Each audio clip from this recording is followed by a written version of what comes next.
Welcome to this third season of Europe Talk Solidarity. I am Kamilija Garbauskaite, your new host for Season 3 of the Europe Talk Solidarity podcast.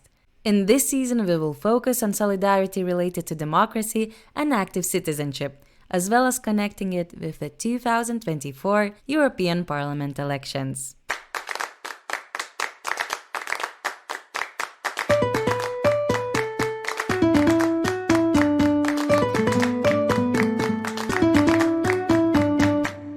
In Lithuania, where I live, when we talk about solidarity, we often think of the Baltic Way, a human chain spanning 690 kilometers across Estonia, Latvia, and Lithuania to demand for the Baltic countries' independence from the USSR on 23rd of August, 1989. 7 months after this powerful demonstration, Lithuania became the first Soviet republic to declare independence. I'm excited to hear what images, stories, and memories solidarity carries for the guests I'll meet in the upcoming episodes of the podcasts. In this first episode, we are going to Sfax, Tunisia. It's the second biggest city of the country, located in the southeast, facing the Mediterranean and the island of Malta. In Sfax, almost half of the population is under 30 years old. I'm taking you to Sfax to meet Alessandra Grisoni. She works for a youth-led organization called Youth. In 2020, Alessandra first traveled to Tunisia as an European Solidarity Corps volunteer for Youth. After her ESP project ended, Alessandra decided to stay. Alessandra, we are very happy to have you in the podcast. Can I ask you to describe yourself so that listeners can imagine you? The hardest question, I think. I think my hair can describe me a lot. Like it's always a bit messy and never the same. They change a lot. But despite my hair being messy, people usually describe me as very strict and serious. But yeah, for me, like I think I'm a passionate person and attentive to details, let's say. Thank you for playing along. Can you tell us a bit about your work at Youth? I'm head of programs, so that means that I lead a team of programs and I run and manage and design 5 programs, which are gender equality and social inclusion, education, peace, and civic engagement and economic opportunities. So that means that for me, like my work has a lot to do with the solidarity because it's embodied in the mission of the organization. We strive for youth participation and youth inclusion. And so, with the organization itself thrives on the principle of inclusivity, collaboration, and collective responsibility to address societal issues. So, like the demographic composition of North Africa, but especially Tunisia, is like more than half of the population is actually youth. It's a very young population. So they represent, I think, the strength of the country. So I believe we should focus on youth, not to be just the leaders of tomorrow, but actually because they could have like a lot of power and a lot of influence in today's world. Can you give us an example of a project you're running at Youth? So we have this project under the civic engagement program run by my colleague. It's called Youth for Democracy, and it was implemented this year in 2023 and funded by Democracy Reporting International in Tunisia. It was actually a small project that we implemented in the region of Sfax, and it was aiming at increase like enhancing youth participation in their local communities. So what we did was trying to, as a youth-led organization, try to fill the gap between the youth and the municipalities. There is, like a gap of between, like there is no space for, not let's say structured space for youth participation. Like in the municipality or in the civic and political center of the communities in the municipality. So, in dialogue with the municipality, we try to link this youth and the municipality to construct like a dialogue to get together and understand each other's perspective, and especially to give youth like a space where they share their concerns about their communities and the main challenges and so on. On the other side, from the municipality, required like an active listening. No. Alessandra tells me that in this specific project, the youth organized a training for young people, for them to learn how to design their project and how to pitch to the municipality. Some projects received funds and the young people were able to implement their ideas. It was a great example of active participation of youth, no, and that sometimes is hard not because they don't have ideas or they don't want to participate necessarily, but it's really hard how the system works for youth to find a space to raise their voice because they already have a voice. So it's just about like, finding the space and time to let them lead their own initiatives. I'm curious to know which kind of projects were implemented. The topic were once again like how to try to solve with local initiative like the climate crisis. So it was to build some sort of like recycling mechanism in their communities. Climate crisis was one of the main concern like that you've raised. Another one was to create like a better space to practice sports. We reorganized like the place where they can practice sports, like whether football, basketball, whatsoever sport, and they painted with graffiti, and it became really like a cool space where youth can meet and have fun, practice sport. So once again, like the climate is really like affecting youth, and they're willing to find solutions despite being very hard.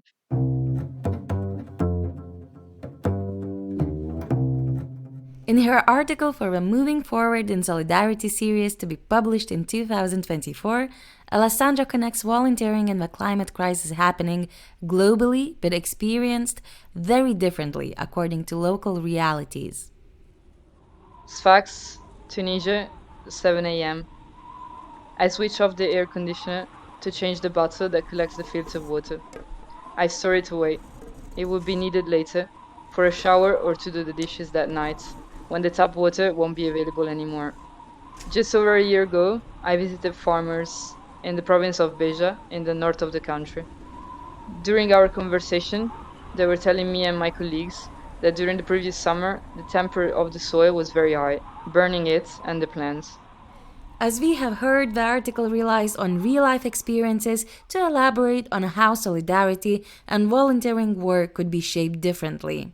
Sfax suffers a lot, like Sfax is the city where I live, suffers a lot from the climate crisis, and the whole population live it like every day. It's very tangible, let's say. So mainly the story behind the article is that I was reflecting a lot on the motto, like the slogan that resonates always a lot in my life, which was think global and act local. And with all the experience and with hearing from different experience, I was like, there is something that is missing that I would like to add. So it would be understand local, think global, and act local. Because understanding in terms of the exercise of empathy and active listening and the dialogue between human beings, which is where we usually produce knowledge, and also could be then the aftermath solidarity. And here it comes the link between solidarity and climate justice. Because as I said, like Sfax, well, Tunisia, but all the world is suffering from climate crisis. I heard a lot about volunteers coming from the European Solidarity Corps to implement some activities, or volunteers who dedicate themselves, like actually to organize activities about climate crisis or environmental education. These activities were a bit of a parachute into realities where they were not really talking to the real reality of the facts of the place. So they were a bit, let's say, out of context. Alessandra shares the example of an educational activity implemented with children in Sfax. The volunteer was trying to raise the children's awareness on saving water. However, this activity felt disconnected from Sfax reality.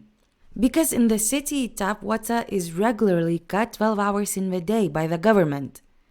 In other words, the children were very much attuned to water scarcity. Alessandra felt that the volunteer who imagined the activity was lacking knowledge about the local context. She believes more time should be dedicated to observation and dialogue with the local communities for volunteers to understand better where we are landing. Volunteering is like a practice of active citizenship, and it means like participation, no?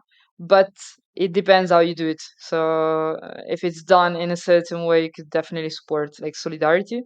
And when I say like in certain way, I mean that it's not enough to do it with a good intention.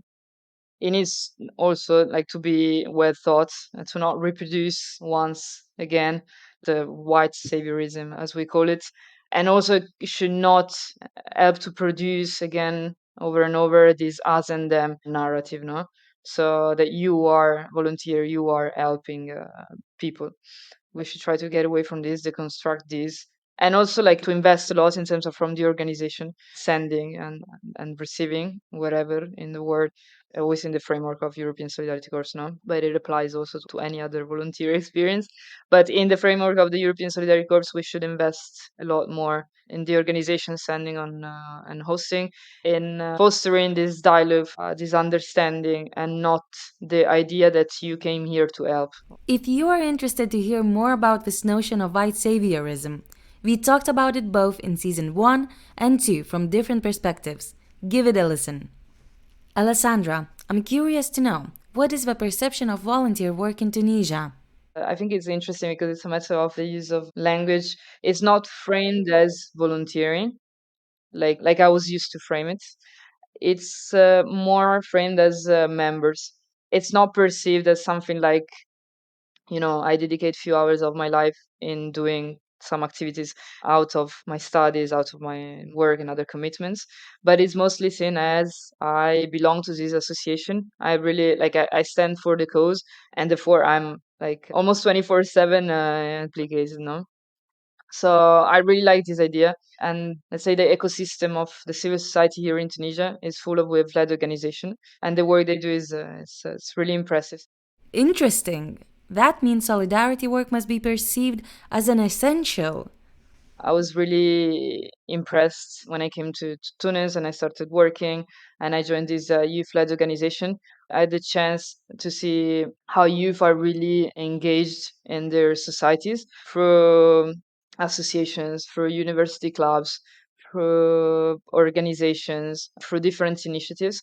But really, they're trying to lead and they feel part of, they feel like there is a sense of belonging in the youth participating in these different realities, now in different organizations, association, or university clubs.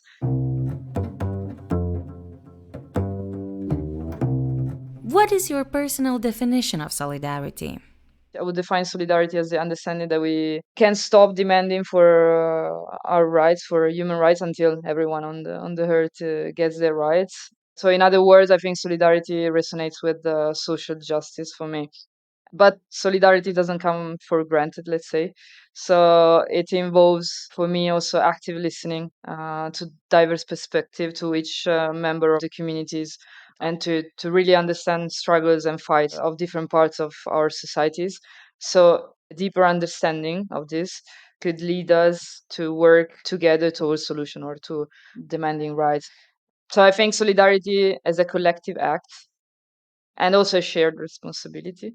This idea of collective action and shared responsibility seems directly linked to the definition of active citizenship. What is your take on that? So the idea of active citizenship for me is like try to active participate and refuse a bit the indifference. So in the exercise of empathy, it's to refuse also the indifference. No, like I don't know, it could be resumed also in the words of Antonio Gramsci, which is my fellow Italian compatriot. I'd like to quote him if you don't mind, when he says like in the Scritti Giovanili, he says, "I hate the indifferent. I believe that living means taking sides. Those who really live cannot help being a citizen and a partisan. Indifference and apathy are parasitism, perversion, not life. That is why I hate the indifferent." Active citizenship as the refusal of indifference. That's an interesting take that I'll keep in mind. Thank you, Alessandra, for your input. Goodbye, Camilla. Thanks for having me. Bye bye. Wow, what a great start for our season 3. In the next episode, we will continue our reflection about youth participation and solidarity. Until then, I wish you all the best.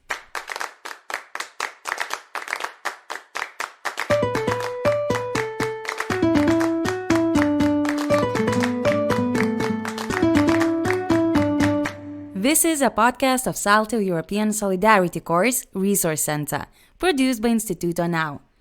For more information and resources on solidarity and the course, go to talkingsolidarity.eu. The theme song Solidarity Unifies Us is composed and sung by Paula Gehrs. The episode was written by Luis Mutabazi, mixed by Simon Aftalión and hosted by Kamilija Garbauskaite. The artwork was created by Ina Gouveia. How I love to